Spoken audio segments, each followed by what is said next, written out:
We recently got a chance to visit a U.S. Army garrison here in Seoul, South Korea, and we talked to servants of the American flag, men and women who say the Olympic Games could not happen here unless this region was stabilized. And so they say, when you watch the game, remember U.S. soldiers.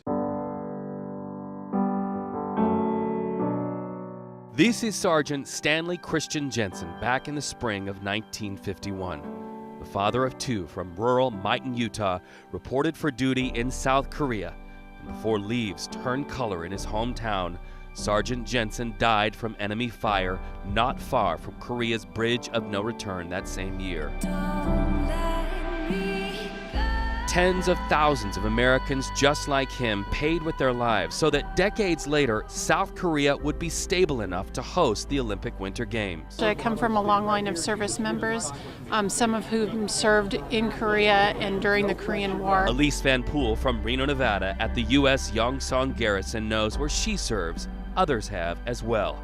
The poster in the USO building in the same place it hung decades ago. You've got what it takes, soldier. Now take care of what you've got.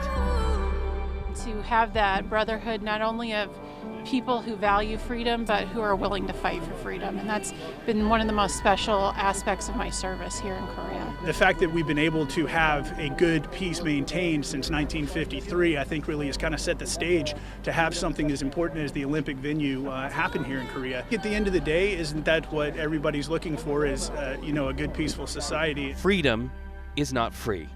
And in the United States, while you watch the Olympic Games, military members we spoke to say, remember them and the mission of peace that set the stage for the Olympic Games.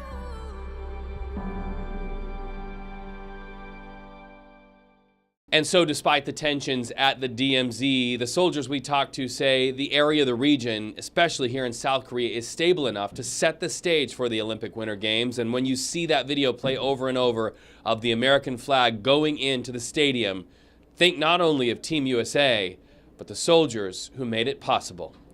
In South Korea, Reed Cowan.